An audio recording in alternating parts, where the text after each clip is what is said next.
Bien, buenas tardes, señoras y señores. Vamos a dar comienzo a esta última conferencia del ciclo y antes de clausurarlo quisiera dar los agradecimientos pertinentes. Primero a la Real Academia por el programa tan espléndido y tan extenso, y solo tenemos 7 conferencias, pero hay bastantes más.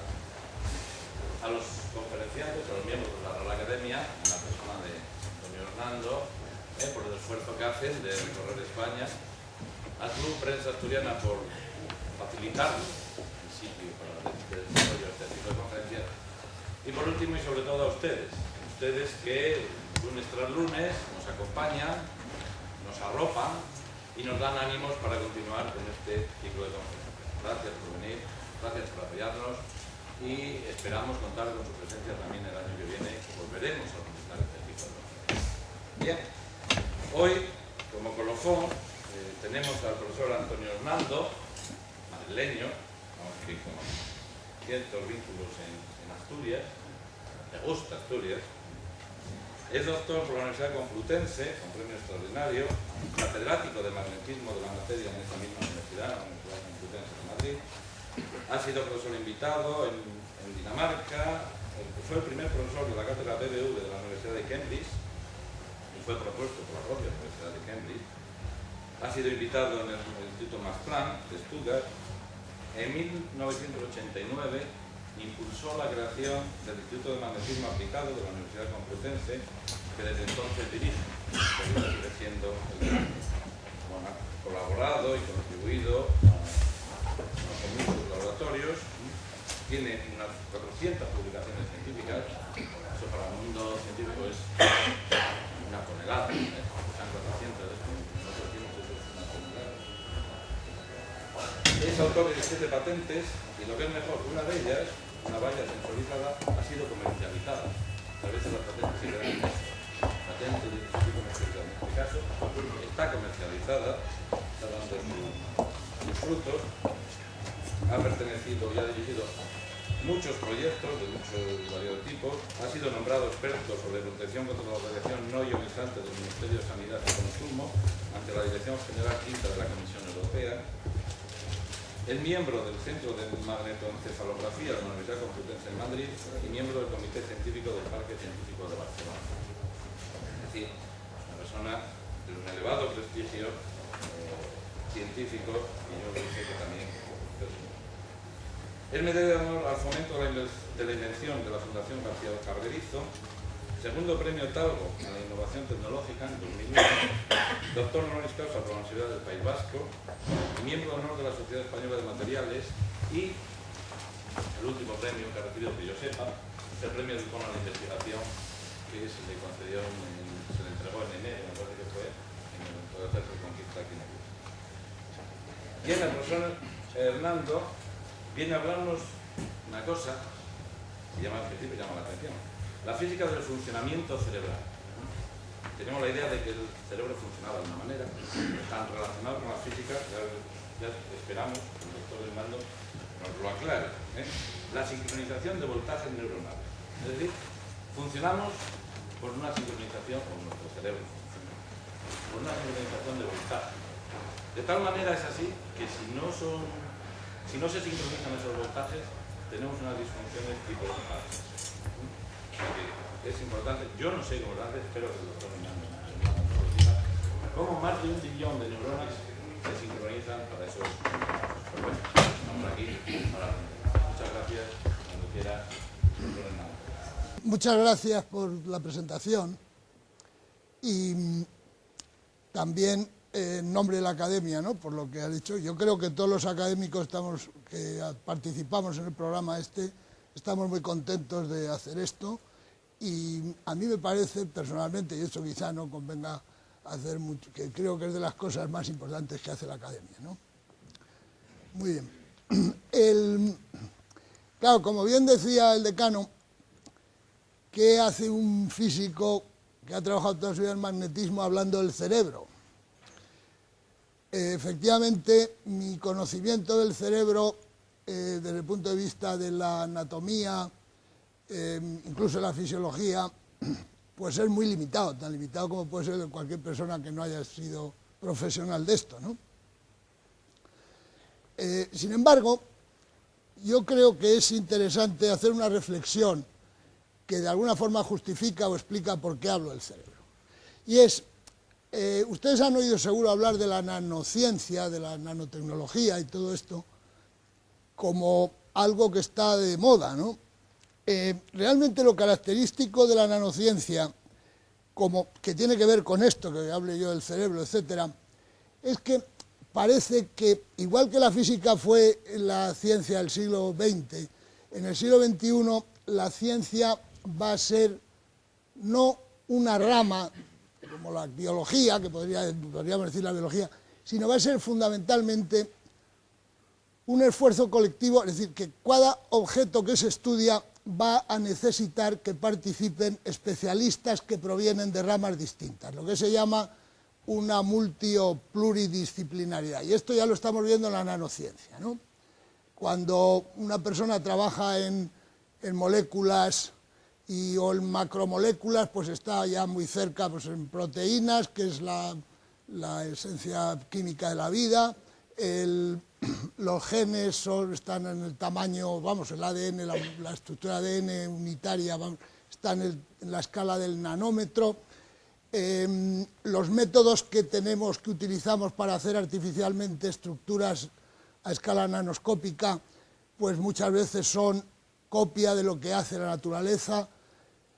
Quiero con esto decir que el cerebro, por ejemplo, que aquí pongo una referencia de un artículo reciente, relativamente reciente, publicado en Review of Modern Physics, que es la revista más importante de lo bien establecido en física, pues decía esto: la exploración del cerebro humano tiene el máximo interés intelectual. La humanidad depende de nuestras mentes. Pensemos que es difícil encontrar un objeto de estudio más atractivo que el cerebro, ¿no? En primer lugar, porque el cerebro es algo que podemos considerar como un fruto de la evolución de la materia, pero quizá el cerebro humano sea el primer objeto que conozcamos que, siendo fruto de la evolución, es capaz de pararse a descubrir la evolución y a reflexionar sobre ella y a plantarle cara en el sentido siguiente. La evolución, si creemos en como más plausible sus explicaciones, la da por Darwin, que es la selección natural, pues si nos damos cuenta, la selección natural tiene unas reglas, y una de sus reglas es que su ritmo, su timing, que dicen, es lento, muy lento, ¿no? Nosotros somos capaces de alterar el ritmo de la evolución con mucha más rapidez que la selección natural. Es decir, siendo fruto de la selección natural, pues podemos modificar o intentar modificar esas reglas de la selección natural. Esto yo creo que es algo realmente atractivo desde el punto de vista intelectual. Bien, pues estoy yo en el cerebro porque el funcionamiento del cerebro es quizá el sujeto o el objeto más difícil que tiene un científico delante, porque, como veremos, aunque intentaré tener tiempo para verlo sin cansarles mucho, el cerebro es muy distinto que los ordenadores que nosotros fabricamos. O sea, tiene un funcionamiento, como dicen así los finos del argot, un algoritmo que es distinto que el que tienen los ordenadores. Entonces, es muy complicado. Y es evidente que la nanociencia, el cerebro, todos estos temas, no los puede abordar exclusivamente un especialista.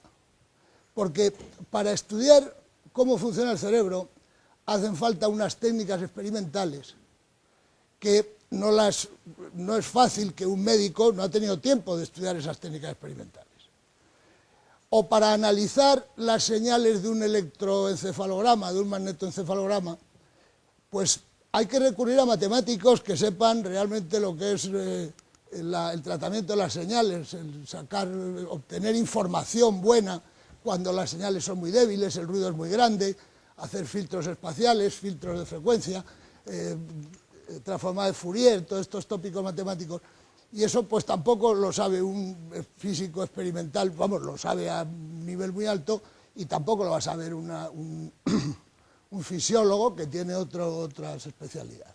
Entonces es un ejemplo de multidisciplinariedad, y yo he llegado a ello con gente de mi grupo porque hay una técnica de moda que es la magnetoencefalografía, que es medir los campos magnéticos que produce el cerebro, como veremos.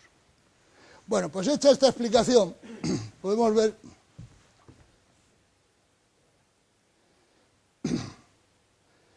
que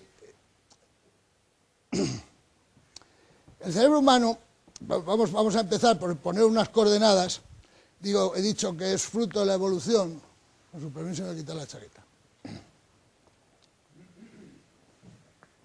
Pues lo que saben los biólogos, los genetistas, los estudiosos de la evolución, es que el cerebro humano, el cerebro de los homínidos se separa del chimpancé hace 6 millones de años. Y esa separación está caracterizada por lo que se llama una explosión del volumen, un aumento del volumen cerebral. De tal forma que los australopitecos tenían en media medio litro, 500 centímetros cúbicos de volumen cerebral, no quiero decir de tamaño de cabeza, sino de volumen cerebral. El Homo erectus 1000, un litro, y el Homo sapiens 1500. Es decir que en un tiempo relativamente muy corto, hace 6 millones de años, la Tierra tiene 4.600 millones de años, hace 6 millones de años es casi nada, se dan unos saltos muy rápidos de aumento del volumen del cerebro. Entonces, ha sido motivo de estudio el saber cuál es el gen responsable de ese aumento de volumen. Entonces, como lo han estudiado los biólogos, es justo con una estrategia inteligente que es analizar el ADN de personas que tienen microcefalia. La microcefalia es que no existe desarrollo del cerebro normal, del volumen.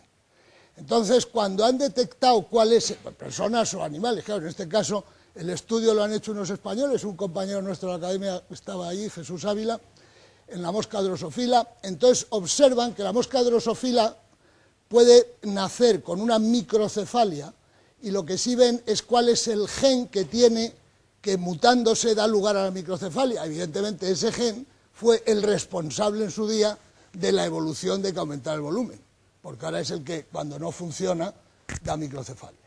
Entonces se sabe que hay un gen que produce una proteína, cada gen tiene como misión producir una proteína específica, produce una proteína que lo que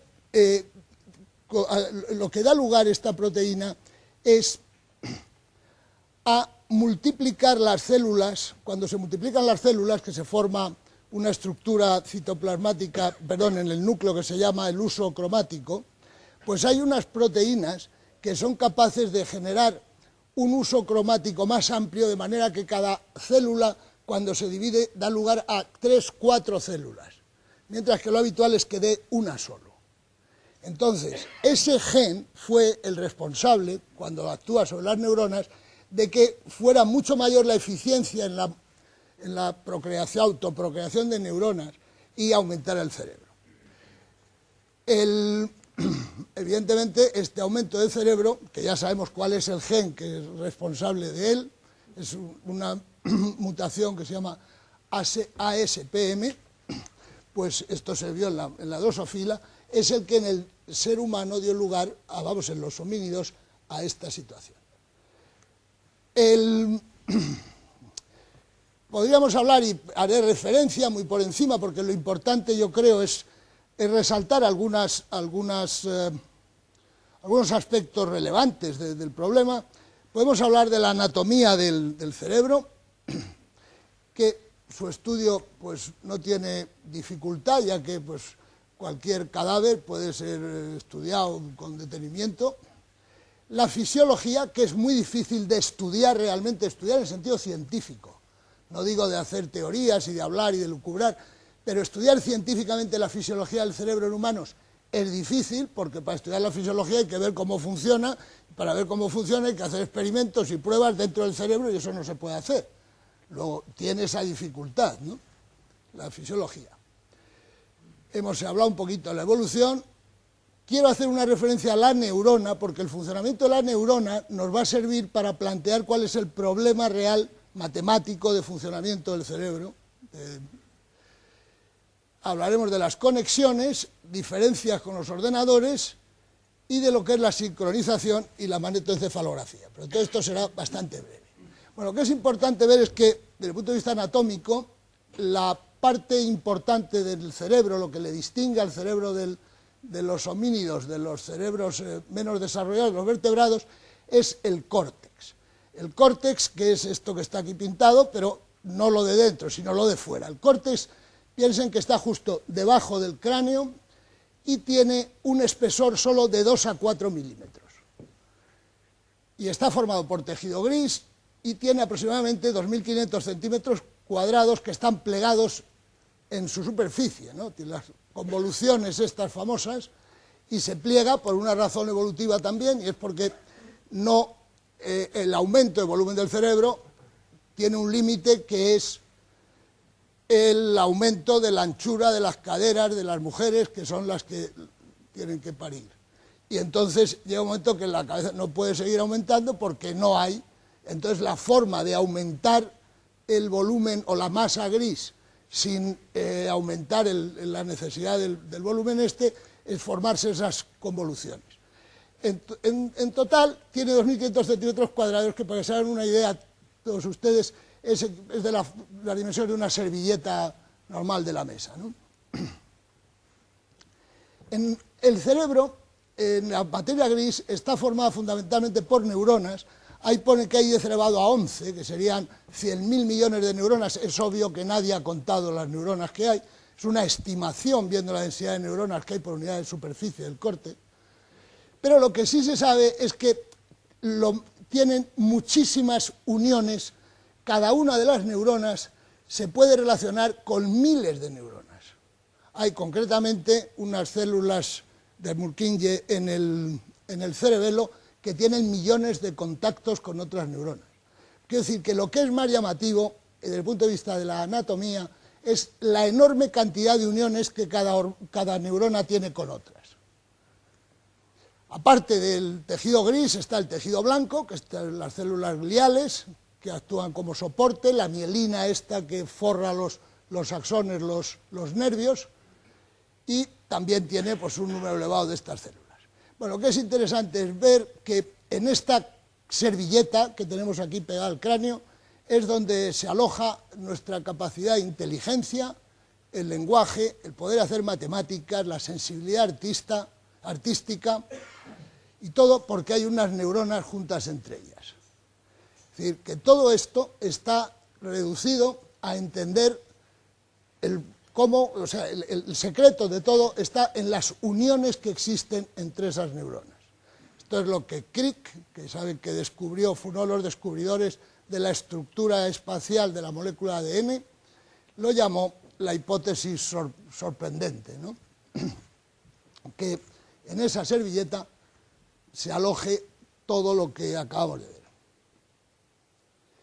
Bueno, esta gráfica es muy bonita de ver porque está en el artículo este que hacía referencia antes de Review of Modern Physics de 1993, y es una referencia a un dibujo de 1888 hecho por Ramón y Cajal, que tiene el enorme mérito de haber estado hecho, ya digo, a finales del siglo XIX, con un microscopio óptico y con un ojo mirando por el canuto y con el otro ojo con la plumilla pintando lo que veía a mano. Ese que es un dibujo extraordinario porque se ven... Bueno, primero, el primer mérito es el de haber descubierto una tinción que solamente marcaba un 1 por 10.000 de las neuronas que había allí, porque si hubiera marcado todas, hubiera visto una maraña indescifrable.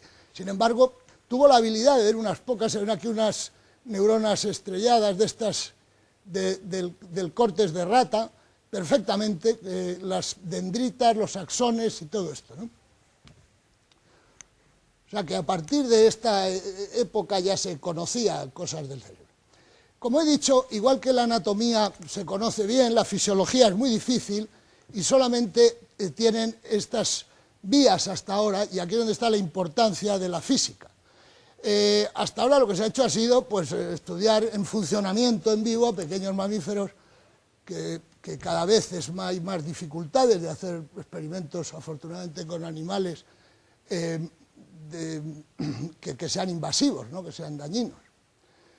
Luego, otra fuente de conocimiento es la cirugía cerebral, pero la cirugía cerebral, lógicamente, también está restringida al área operatoria exclusivamente, porque no, por ética no va a andar indagando uno donde no debe, ¿no? O sea que es muy limitado. Y lo que ha venido y lo que está por venir para contribuir a conocer la fisiología del cerebro son las técnicas experimentales que proporciona fundamentalmente la física. Hoy día la resonancia magnética permite obtener unas imágenes maravillosas del cerebro, incluso distinguir las zonas activas, porque las zonas activas cambian con la actividad su composición local y tienen contraste en resonancia y se puede observar donde hay funcionamiento. Los rayos X en todas sus vertientes, la aniquilación de positrones, que no lo he puesto aquí, el PET, son técnicas que permiten observar el cerebro estáticamente con mucha resolución. Y luego, desde el punto de vista dinámico, la magnetoencefalografía y la electroencefalografía, que son técnicas que no son ópticas, en el sentido no dan una imagen directa, pero que sí permiten estudiar cómo se relacionan unas partes del cerebro con otro, porque permite en tiempo real estar midiendo el funcionamiento del cerebro. Quiere decir que estas técnicas tienen de especial, conceptualmente hablando, que el tiempo de resolución de estas técnicas es mucho más corto que el tiempo que funciona el cerebro, que tiene, diríamos, el tiempo mínimo de funcionamiento del cerebro. Entonces, puedes estudiar en tiempo real el funcionamiento. Bueno, de la neurona solamente querría decir dos conceptos, yo creo que es lo interesante, que es lo siguiente.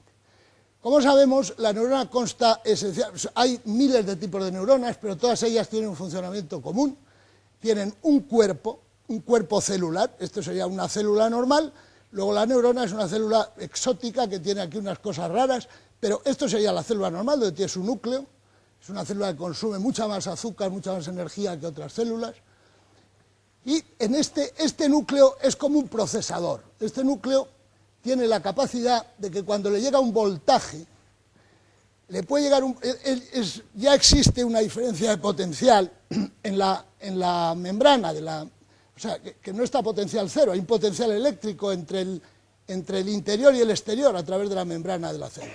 Bueno, pues cuando aquí se modifica ese potencial, si el potencial que llega se suma al que hay, entonces no pasa nada. Pero si es de sentido opuesto, la despolariza, se llama, llega un momento que cuando es de sentido opuesto alcanza un valor, el potencial externo, que dispara un potencial por por el axón, que es el hilo largo. Es decir, aquí están llegando voltajes, y hace como una integral de todo, suma todos esos voltajes. Cuando ese voltaje toma un cierto valor, lo que hace es que manda a ella otro voltaje por el axón. Pero a ella le están llegando por miles de sitios, lo que he dicho, está relacionada con miles. Y la que ella manda con su axón, como veremos, también llega a miles. Bueno, pues es bonito ver que la manera en que la terminal de un axón de otra neurona, que está representada ahí, llega y crea un potencial en la dendrita, entre el terminal del axón y la dendrita no hay contacto físico eléctrico. Como ven, ahí hay un hueco que está en el líquido que hay en el cerebro. Ese hueco, que se llama el hueco sináptico, es el que cuando llega el voltaje aquí, no puede transmitirse aquí porque no hay contacto eléctrico, no hay contacto físico. Lo que hace este voltaje es emitir unas moléculas que se llaman neurotransmisores, y esos neurotransmisores cambian la capacidad de recepción de esta dendrita y le llega el voltaje. Esos neurotransmisores son muy importantes y familiares para todos, aunque no lo sepamos, pues son las que se usan para las depresiones, para dormir, para no dormir, son los que regulan el que estemos muy excitados, el que estemos muy amuermados. Eso viene de la medicina típica de los psiquiatras, es la de los neurotransmisores. Bueno, entonces, la idea que nos interesa aquí es saber que, sea como sea, de esta manera, que fue Ramón y Cajal el primero que vio que no había contacto eléctrico entre las terminales neuronales y las dendritas, pero bueno, sea como sea, aquí llegan voltajes que pueden ser, vamos a decir, positivos o negativos. Entonces a lo mejor llegan 28 positivos, pero si llegan 28 negativos, la misma intensidad, pues es como si no llegara nada, y cuando hay muchos más positivos, pues entonces puede dispararse, y cuando hay muchos más negativos, no se dispara. Y este es el funcionamiento, un procesador. Esta es la forma, por eso les decía, del axón, que sale cuando dispara una señal. El axón acaba aquí en toda esta escoba de terminales, y estas terminales cada una está unida a dendritas de otras neuronas. Eso es lo que hace que cada neurona le lleguen señales de miles de otras neuronas, y cuando ella dispara su señal le llegue a otros miles de neuronas.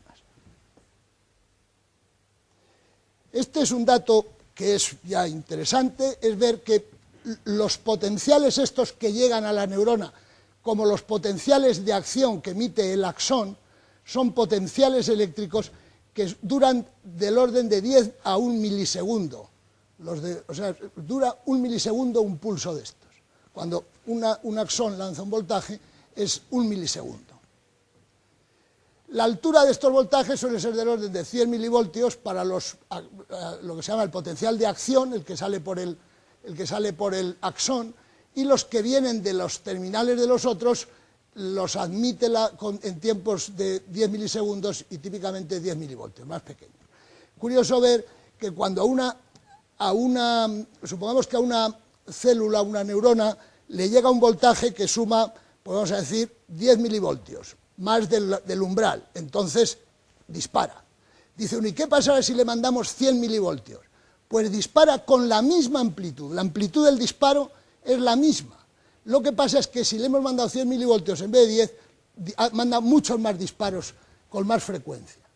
Es decir, que la frecuencia de disparo del axón depende de la intensidad del voltaje que le excita a la neurona. Bueno, estas son cosas que aquí quiero, detalles que lo importante para mí es que nos quedemos con la idea de que la anchura del tiempo que tarda un voltaje cerebral es del orden de 1 milisegundo. Voy a pasar estas cosas que son de física, de biología. Bien.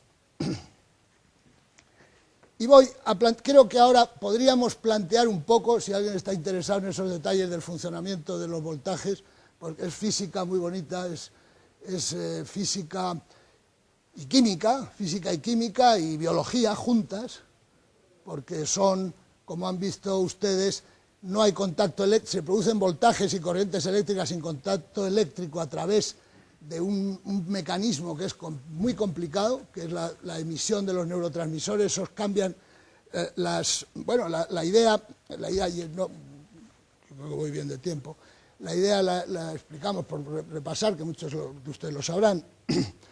El hecho de que haya un voltaje es porque hay distinta concentración de iones fuera y dentro de la... Entonces hay iones positivos y iones negativos en distinta concentración, que además está siempre la misma concentración porque hay unas bombas, que son las bombas de ATP, que mantienen siempre esa concentración fija, como si hubiera una bomba que subiera el agua siempre para arriba, ¿no? Entonces, cuando esos iones no pueden entrar y salir, porque las membranas son impermeables, pero hay unas proteínas dentro de las membranas que son los que se llaman los canales, y esos canales, según se abran los canales del sodio, los del potasio y tal, pues entra un poquito, se mantiene la concentración, pero entra un poquito, y eso es lo que produce las alteraciones de voltaje, ¿no? Es un mecanismo, como ven, que es termodinámico, químico y físico y biológico. Bien, vamos a entrar en la parte que quería yo aquí hablar con ustedes y hacer unas cuantas ideas que creo que son interesantes. La primera de ellas es lo siguiente, ¿cómo es posible que siendo la señal que manda una neurona dura 1 milisegundo o 10 milisegundos, me es igual. Quiero decir que en un segundo una neurona solamente puede mandar pues 1000 señales o 100. ¿Cómo es posible que Nadal devuelva un squash, un smash? Cuando devuelve un smash, que la bola viene a 250 kilómetros por hora, el tiempo que tarda la bola en llegar es cortísimo y la cantidad de neuronas que tiene que poner en marcha para ver la bola, correr, agacharse, subir el brazo, es que es infinito, son miles de millones de neuronas.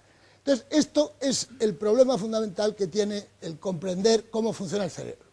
Cómo con un procesador que es tan lento se pueden conseguir esas velocidades de respuesta. Fíjense que el ordenador Mare Nostrum, que hay en Barcelona, tiene unos procesadores, los ordenadores tienen el procesador y la memoria, ¿no? El procesador es el que hace las cuentas, y entonces el procesador funciona a gigahercios, que se llama, es decir, hace 1000 millones de procesos en un segundo.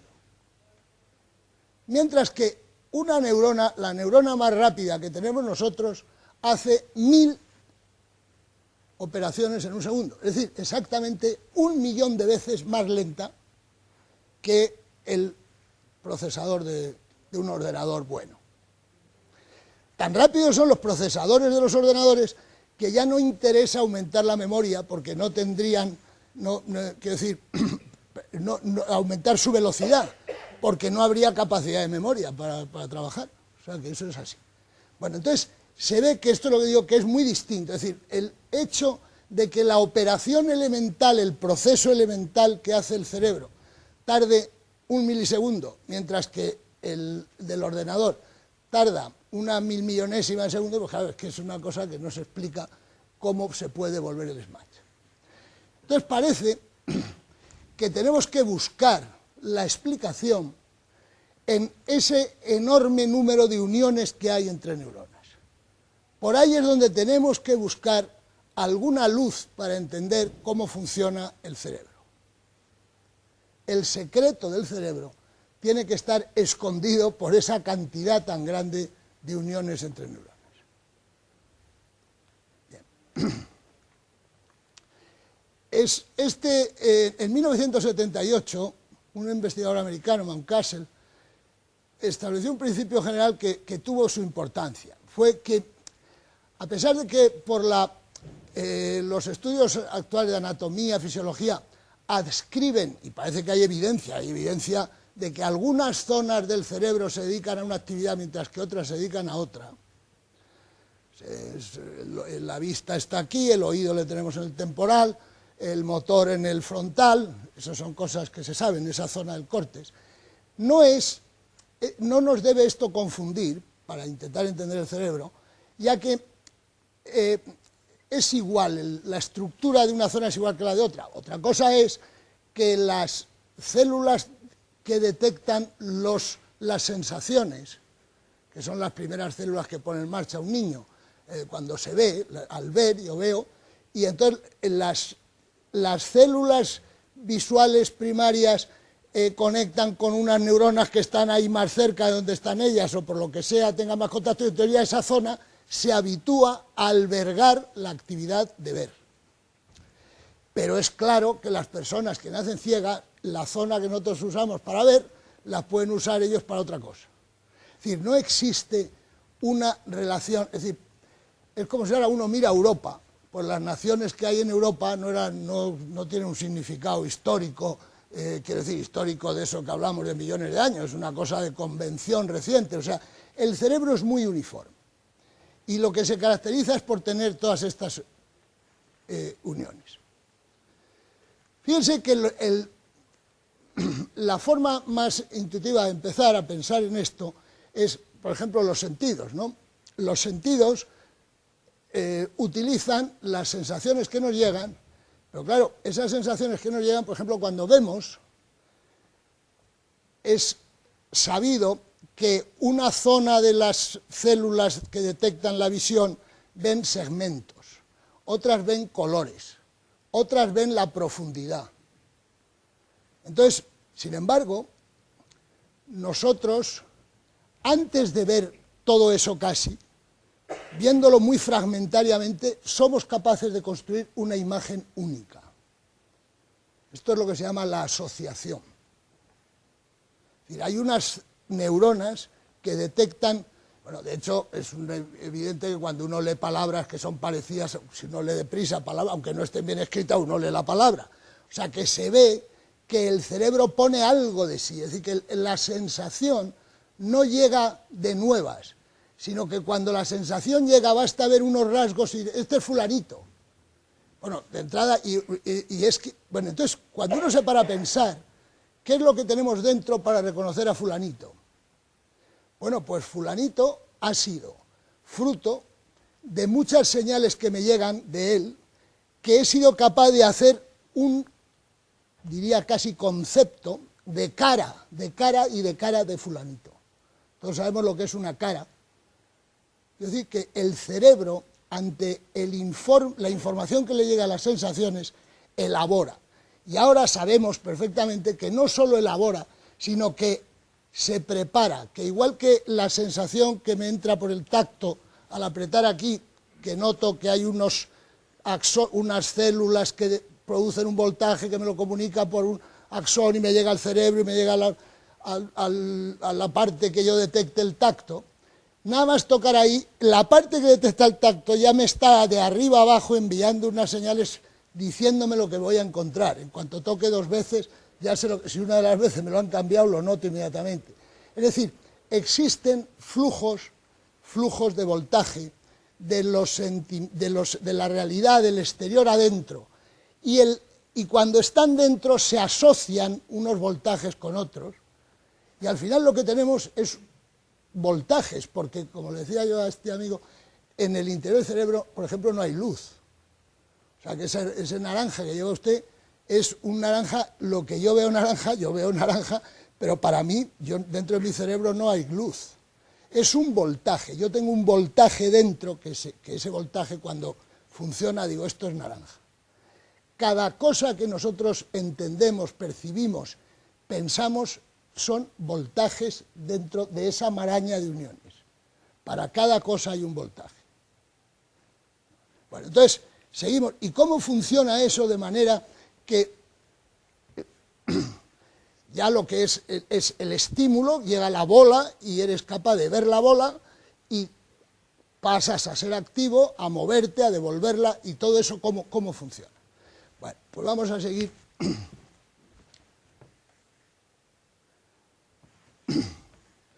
pensando un poco en esto. Es decir, que es obvio que el cerebro, pongo aquí, en 100 pasos hace lo que un ordenador requeriría 1.000.000, porque claro, si es la diferencia de velocidad, y hace lo mismo, no, es difícil, un ordenador nunca devolvería un smash de esos por ahora, porque tiene que hacer una cantidad de ecuaciones que no puede. Fíjense que esto que le he dicho, de que vamos uniendo los segmentos hasta que dentro hacemos un voltaje que es la cara, eso pasa en todo, ¿no? Porque la memoria es asociativa, ¿no? O sea, fíjense cuando no se acuerda uno, cuando hay que contar chistes, que verdad que hay veces que no se acuerda uno qué chiste tiene que contar, sin embargo, cuando se cuenta uno salen todos, cuando no se acuerda uno de algo, pero se acuerda de quién era fulanito, sale toda la historia que hay vinculada a fulanito. Es decir, que existe una capacidad de asociar los voltajes tremenda. Esto es curioso, porque esa capacidad de hacer patrones, diríamos, más abstractos a partir de datos concretos, como decimos la cara, no sé, fíjense que esto a los científicos que somos más físicos, químicos, más realistas, en sentido más puros, antiidealistas y tal, no podemos menos que reconocer que algo de idealismo estaría justificado, porque la actividad esta es hacer generalidades, es sintetizar, ¿no?, cosas. O sea, que un poco aquel Platón no andaba descaminado del todo, que un poco sí, pero no del todo. Muy bien, entonces, vamos a ver. ¿Qué tiene que ver ahora la magnetoencefalografía con todo esto? Porque hay una idea que es muy bonita y que luego pondré dos ejemplos ya para acabar, de que han funcionado muy bien. La idea es ese concepto de sincronización. Fíjense que la magnetoencefalografía, como os he dicho, es ponerle a una persona un casco, como este que ven ustedes aquí, está ahí tumbado como un secador de estos, un casco que tiene pues 120 squids, magnetómetros, squid quiere decir magnetómetros muy sensibles, ¿no? Entonces, este señor que está ahí, le puede uno poner música, o le puede decir que piense en matemáticas, o le puede decir que haga algo, y se va estudiando los campos magnéticos que hay en esos sensores. Y eso quiere decir que es, de alguna forma, refleja las intensidades estas que van por las neuronas. Las neuronas, como hemos visto, funcionan por voltaje, por intensidades, cuando entra el sodio, sale el potasio, y esas intensidades de corriente producen campos magnéticos. Entonces, aquí se pueden ver los campos magnéticos. Y lo que es más, se puede ver en distintas partes del cerebro, y se puede ver si, por ejemplo, primero ha funcionado este sensor y luego ha funcionado este otro que hay aquí, lo cual diríamos que existe una correlación entre una zona y otra zona. Lo primero que hay que aclarar es que, claro, realmente aquí no se ve el funcionamiento de una neurona. Hay unos datos aquí que son muy ilustrativos, que es, aquí están, para que se mida el campo más pequeño que puede medir un aparato de estos, es un campo realmente pequeño.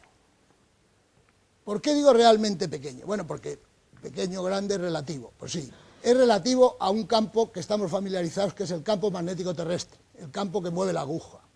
El campo que hay en esta habitación, el campo estático, es de 0,5 Gauss. Campo relativamente pequeño, bueno, 0,5 Gauss.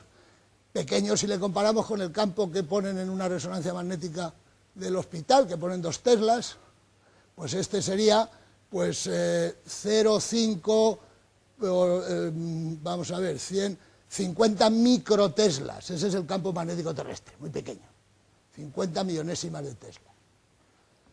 Bueno, pues los campos magnéticos que son capaces de medir estos sensores que han visto puestos en la cabeza son campos magnéticos que son 10 a la menos 8, es decir, 100 millones de veces más pequeños que el campo magnético terrestre. Fíjense qué tecnología hace falta para poder medir un campo que es 100 millones de veces más pequeño que el campo magnético terrestre. Es realmente que hay que apantallar todo perfectamente, cualquier cosa es mucho más grande que ese campo. Es decir, hay que hacer un experimento en un sistema completamente apantallado y con una exquisitez tremenda desde el punto de vista cuantitativo. Pero ese campo magnético, que es el que es capaz de medir 100 o 1000 millones de veces más pequeño que el campo terrestre, para crear ese campo no basta una neurona, hace falta al menos del orden de 1 millón de neuronas trabajando. ¿Esto qué nos dice? Que si medimos ese campo es que hay por lo menos 1 millón de neuronas que están teniendo su corriente al mismo tiempo.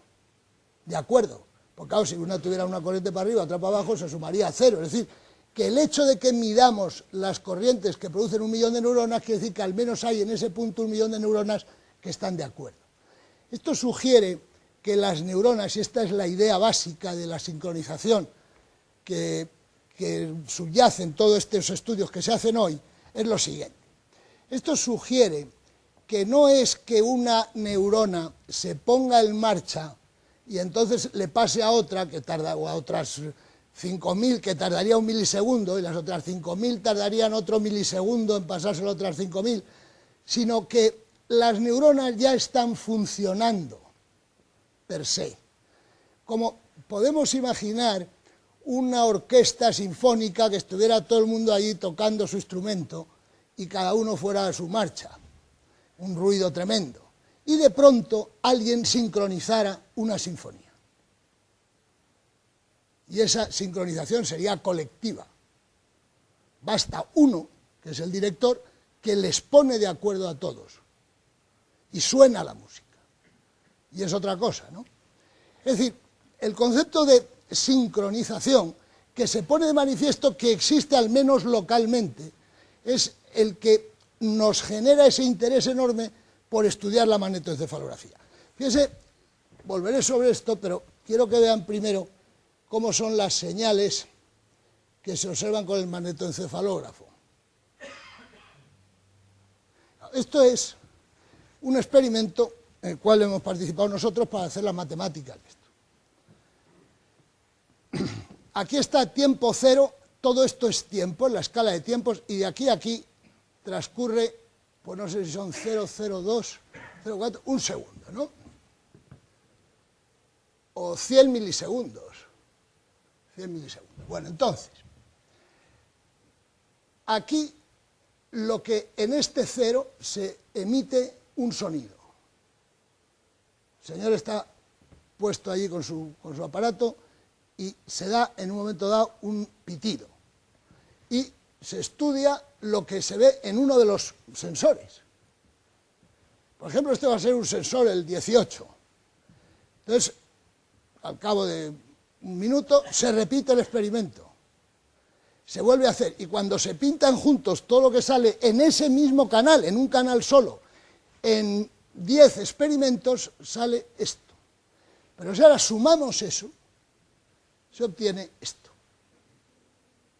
Es decir, hemos quitado lo que se llama el ruido. Es una señal, o sea, que es tan pequeña que cualquier cosa la perturba, y hay lo que se llama ruido. Pero claro, haciendo la media muchas veces, el ruido se va eliminando y lo que queda es la señal de verdad. Bien, esto es la media de 120 medidas. Entonces se ve que cuando esta media se hace en muchos sensores, ven ustedes que hay algunos sensores como este de aquí, que ve que no se entera del pitido, mientras que hay otros sensores como este verde y sobre todo el marrón, que sí que tienen cuando se da el pitido un pico de actividad, que crean un campo magnético, porque hay corriente, porque son neuronas que están participando. Pero estas señales luego se pueden estudiar, hacer análisis de Fourier, ver su frecuencia, se puede hacer muchísimas cosas, y eso es lo que estamos buscando para estudiar la sincronización. Bien. Claro, desde el punto de vista matemático, porque no voy a pasar solo ya, que son 2 minutos, es difícil hacer la sincronización de señales, estudiar la sincronización, que es la diferencia de fase de señales que no son sinusoidales, pero bueno, eso tiene su truco matemático. Lo que sí les voy a poner es un ejemplo que yo creo que sí que ilustra la importancia de la sincronización y cómo que se ha descubierto con magnetoencefalografía y que creo que de verdad sirve para acabar la charla y no cansarles más.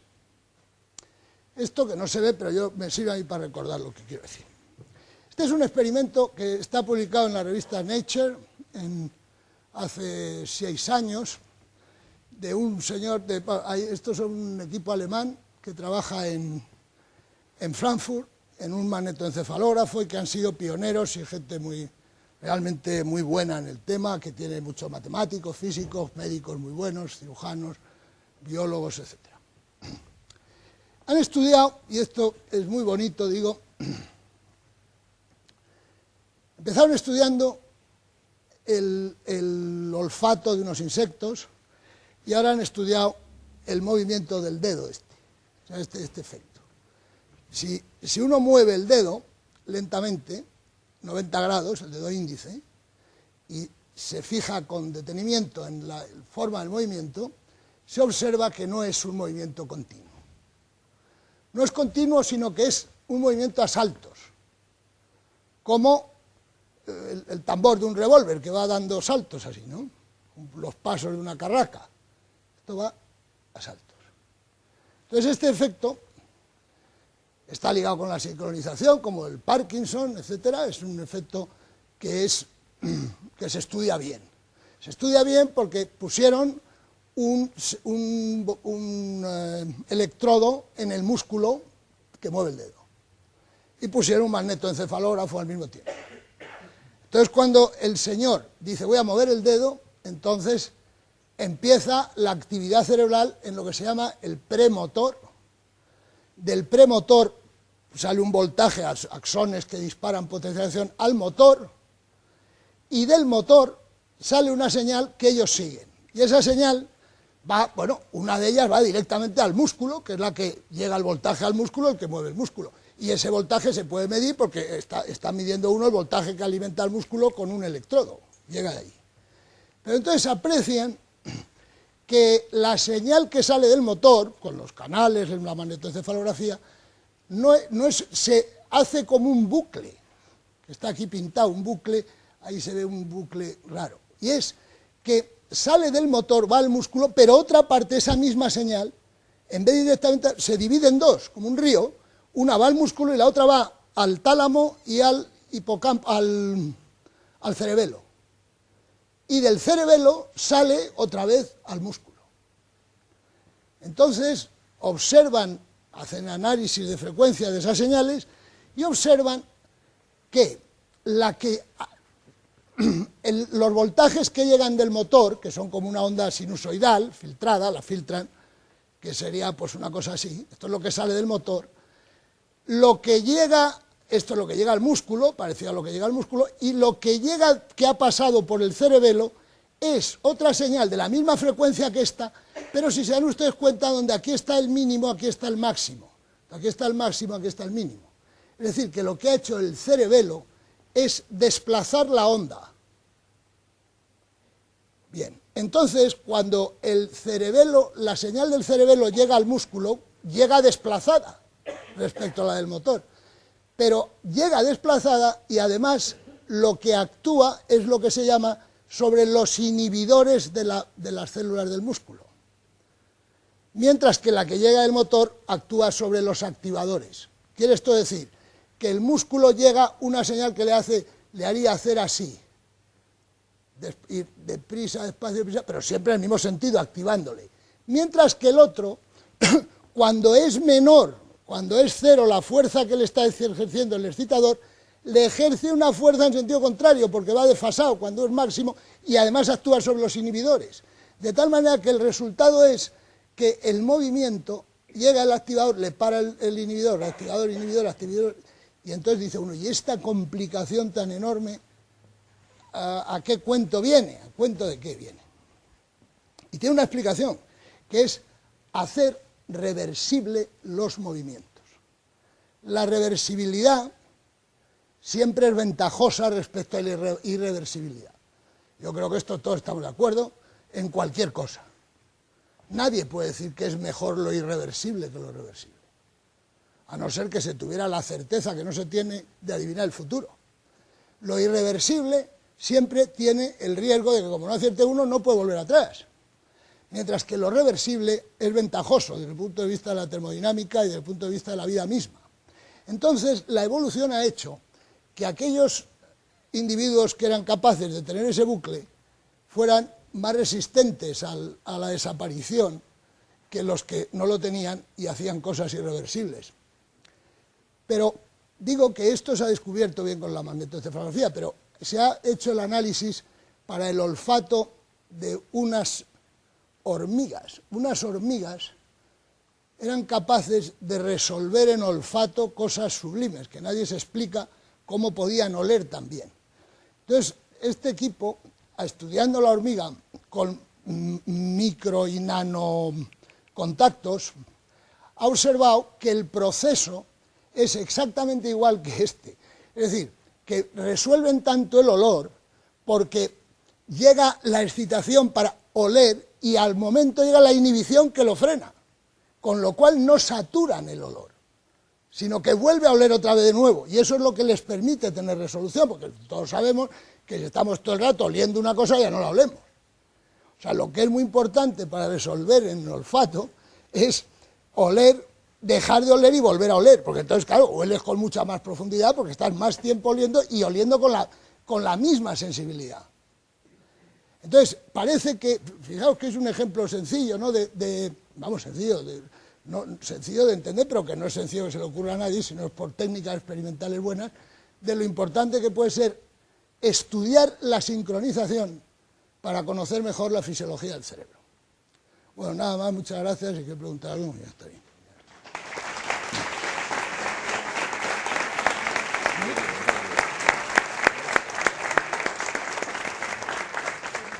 Ahora hay un turno de intervenciones para resolver dudas o preguntas que ustedes quieran hacer al profesor Hernández.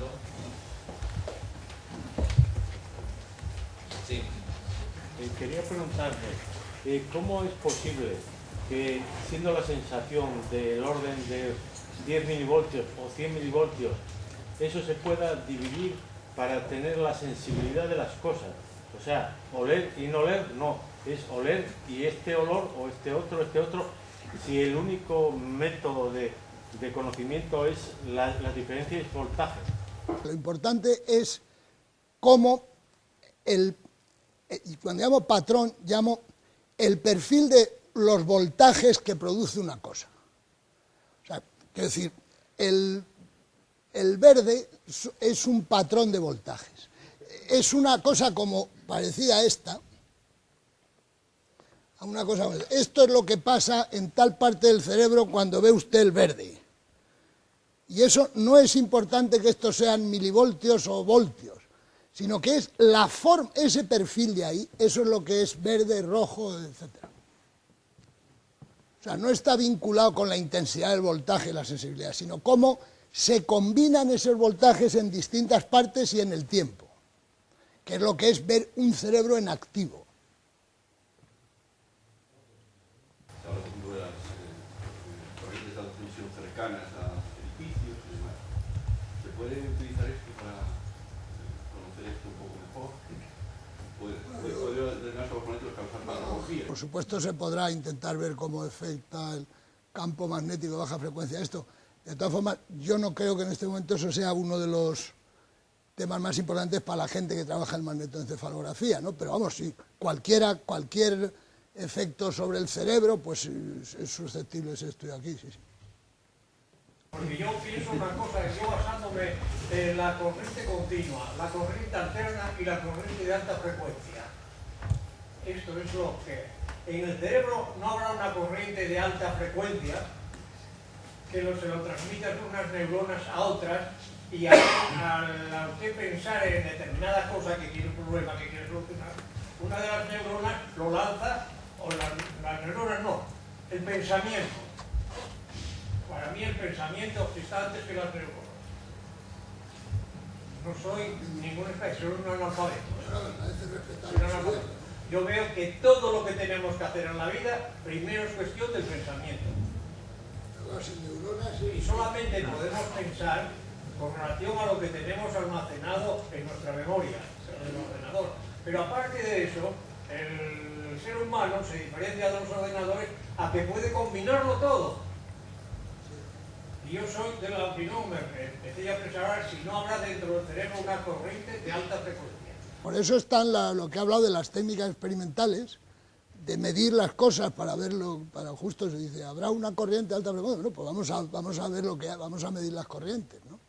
Como decía este señor, que a ver si que hace campo magnético, vamos a ver qué hace, ¿no? Vamos a medirlo, ¿no? O sea que lo bueno que tiene el planteamiento más científico de estas cosas es que va muy despacio, no, pero lo poco que adelanta, pues adelanta con cierta seguridad, no es elucubrativo, claro. ¿Perdón? Claro, todo esto, claro, fíjese usted, claro, bueno, todo, es que yo creo que no hay... decía una cosa muy bonita mi compañero de academia, Paco Indurain, que ha fallecido el año pasado, y una frase que era preciosa, que era, a medida que aumenta el conocimiento, aumenta la circunferencia fuera de la cual hay sombras.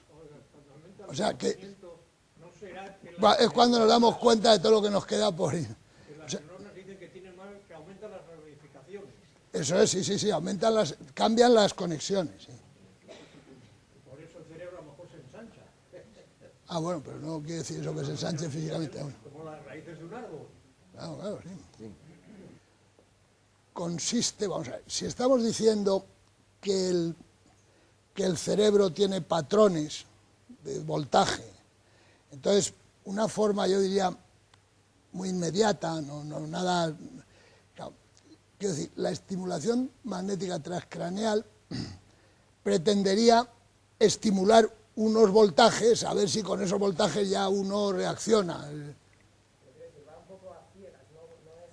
Bueno, sí, yo creo que sí, vamos, va basándose, bueno, quiero decir, es un poco parecido también a esto que decía este señor, que, bueno, pues si el cerebro produce campos magnéticos, pues si se aplican campos magnéticos al cerebro, algo pasará, ¿no? Bueno, hay que decir que, por ejemplo, de los campos magnéticos de 50 hercios, hay campos magnéticos de esos hace más de, pues, creo que un siglo, ¿no? Es verdad que a veces hay más campos magnéticos creados por el hombre, ¿no? Pero esos están bueno, y hay muchos estudios y hay organismos internacionales, ¿no? La OMS y hay un comité que se llama el Comité de la influencia de los campos electromagnéticos en la salud humana y tal, y que tiene pero que como bueno, no se sabe mucho, pero se ve que es decir, si vivimos en un campo del campo que produce nuestro organismo y el campo terrestre, que nos digan que un campo más pequeño que el terrestre es muy peligroso, pues es un poco raro, ¿no? Pero vamos, que no se sabe muy bien, pues la gente... Yo creo que eso es muy interesante, ¿no? Es lo que decía este señor, que piensa y dice estas cosas y tal, pero que lo bueno es medir las cosas y saber las cosas, y de lo que no se sabe, pues no decir, o decir pues lo que se presume. Es muy distinta la ciencia esa que satisface de la demostración de las cosas, eso solamente abarca las matemáticas. O sea, el saber rotundo, el decir esto es así, se ha demostrado, eso solo son las matemáticas. La ciencia otra no demuestra nada, la ciencia tiene un estado del arte a día de hoy. Y ese es el estado del arte a día de hoy. Ahora, a día de hoy sí hay estado del arte. Es lo que dice la comunidad científica, no lo que digo yo. Es lo que dice la comunidad científica, es el estado del arte. Y sabemos que ese estado del arte va cambiando según se progresa, según se va aumentando, pero no es legítimo cuando uno dice el estado del arte no se sabe porque uno dice no, el estado del arte es lo que dice la comunidad científica. Y sabemos que la comunidad científica puede estar equivocada. Pero en general, cuando está equivocada poco. ¿Qué quiero decir con esto? Que cuando se dice que Newton ha sido corregido por Einstein, no es que Newton dijera tonterías, es que Newton dijo todo perfectamente para un rango de velocidades. Y Einstein lo aumentó a otro rango de velocidades. Porque cuando una teoría está establecida en ciencia es porque hay muchos experimentos porque no hay ningún experimento que demuestre que esa teoría está mal. Basta que hubiera uno para cambiar de ella. Pero claro, una teoría que se mantiene y que no se encuentra en ningún experimento que va en contra de ella no puede ser falsa del todo. Es falsa en condiciones, ¿comprendes? Entonces, científicamente, de los campos electromagnéticos se puede decir todo, porque es la ciencia más desarrollada que hay, el electromagnetismo. Ahora, de la salud humana se puede decir poquísimo. Porque eso no... Y de la biología, poquísimo comparado con la física. Pero ya se puede decir mucho de biología, pero mucho más que el siglo pasado. Pero eso cualquier científico lo sabe, que es mucho más lo que queda por saber. Es decir, que a medida que sabes más, te das cuenta de que es lo contrario de los dogmatismos, es lo contrario de las ideologías que están hechas de forma que ya predicen la realidad y cuando no sale la realidad, que no la pueden predecir, mienten la realidad. ¿Entiendes? O sea, que yo creo que la ciencia es modesta, no es dogmática, pero vamos, lo que está bien establecido está. ¿El almacenamiento es como si fuera de una manera química o si fuera de una manera eléctrica? La corriente, tú imagínate que la transmisión del voltaje, en lugar de ser con un cable, es con unas moléculas químicas. Eso es lo que se llama electroquímica, ¿no? Ahora, ¿qué es lo que hace? Pues vamos, lo que parece claro, que el aprendizaje está asociado a creación de nuevas uniones de neuronas. Esto parece claro por los experimentos que se han hecho con redes neuronales artificiales. Pero ya te he dicho que es muy distinto cómo funciona el cerebro a cómo funciona un ordenador, y las redes neuronales que nosotros nos imaginamos tampoco. Pero la pregunta es, ¿dónde se conserva la memoria? ¿Es algo como el disco duro o es algo como la memoria RAM que está mientras está encendido? Hombre, yo creo que es evidente que hay patrones almacenados que tienen que estar asociados a algunas uniones, ¿no? Pero bueno, no lo sabe nadie, ¿eh? Ahí cada uno dice, más o menos, vamos, que decir, los resultados de sus experimentos, cuando se hacen experimentos, el resultado del experimento es uno, pero todos son libres de hacer su interpretación y su hipótesis y tal, ¿no? Por ejemplo, el último artículo que he leído yo, pensando en eso de la... Porque es que eso que usted habla, aunque está más vinculado a la parte de fisiología, ¿no? de funcionamiento del cerebro, lógicamente. Pero ese... Ya, pero qué decir, pero he visto... Vamos a ver, están buscando esta relación de intensidad de la entrada con frecuencia de la emisión. Ahí puede haber... O sea, hay fenómenos vinculados a esa transformación. O sea, la neurona algunas neuronas son capaces de el voltaje de entrada traducirle en frecuencia de salida. A más frecuencia, a más voltaje, más frecuencia. Y eso podría dar lugar a ciertos... porque lo que es un hecho que es evidente, que sería como habría que estudiar esto desde el punto de vista más sencillo, es que en los cultivos de neuronas, si pone muchas neuronas en un cultivo, al cabo de media hora se han hecho las uniones, y al cabo de hora y media están oscilando con frecuencias propias. Todas ellas, el sistema autoorganizado. O sea, empiezan... que fuerzan a que lo difícil. Por ejemplo, la simetría. No, lo primero... Todo el mundo entiende que la simetría es muy fácil de romper y es muy difícil de conseguir. Claro. No, eso está... Claro, pero fíjese usted lo que es poner, porque es decir, que un ejemplo que quizás sería mucho más sencillo que entender el funcionamiento del cerebro, un cultivo de neuronas. Por eso son experimentos que hacen una red de neuronas en un cultivo y las pone uno por una, vamos a poner grupos de neuronas, y al cabo de unas horas han establecido sus uniones. Y empiezan a disparar en frecuencias propias, o sea, resuenan. Es tremendo, sí. Sí, ese es el... In vitro, sí. Sí, la gente que hace cultivo de neuronas, vamos, que cultivan... de cultivo de neuronas. Sí. De células. No de neuronas, de cultivos de células neuronas, vamos. Pero que ellas solas se unen y resuenan, y emiten, si mide uno el voltaje promedio allí, está oscilando con frecuencias propias.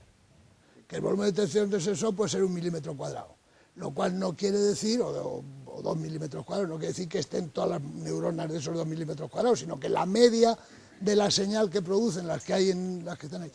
Bueno, vamos a ver, matemáticamente es muy difícil esto porque, vamos a ver, no lo he dicho, pero ya si quieres saber de dónde viene,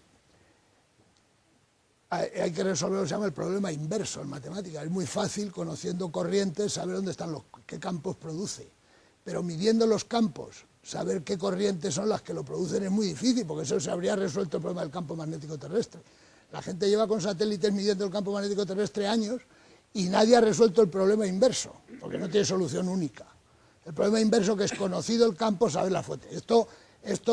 Hay métodos para hacer el problema inverso, pero en cuanto haya correlación entre las fuentes, ya los métodos de problema inverso no son fiables. Es decir, que esto son cosas... Vamos a ver, el mayor hándicap de la magnetoencefalografía es que, estrictamente hablando, tendrías que resolver el problema inverso. El problema inverso no es de fácil solución. Pero para eso, la ventaja es que puedes ir midiendo qué correlación en temporal existe entre una zona y otra zona. Lo ves funcionando en vivo, pero no sabes las fuentes. La ventaja es utilizar técnicas complementarias que vean las zonas que hay activas y tú seguir en tiempo real con magnetoencefalografía o electroencefalografía. Por ejemplo, un artículo que hemos escrito nosotros ahora, pero te quiero decir para que veas que es poner dos fuentes en 2 puntos del cerebro y medir el campo que producirían fuera. Es el problema directo. Entonces, una vez que medimos el campo que hay fuera, aplicamos el método inverso, a ver si recuperamos las fuentes. Y cuando están temporalmente correlacionadas, es difícil recuperarlas.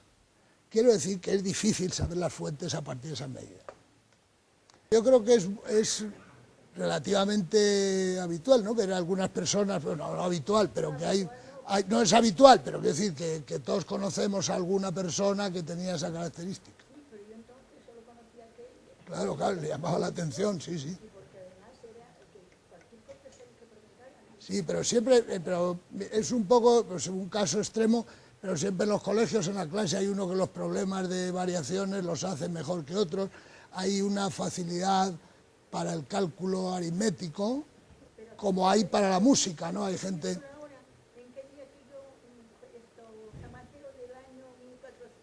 Sí, sí, sí, sí, sí. Qué barbaridad, sí, sí. Bueno, pues eran cosas tan difíciles, igual decía uno que no era, pero... No.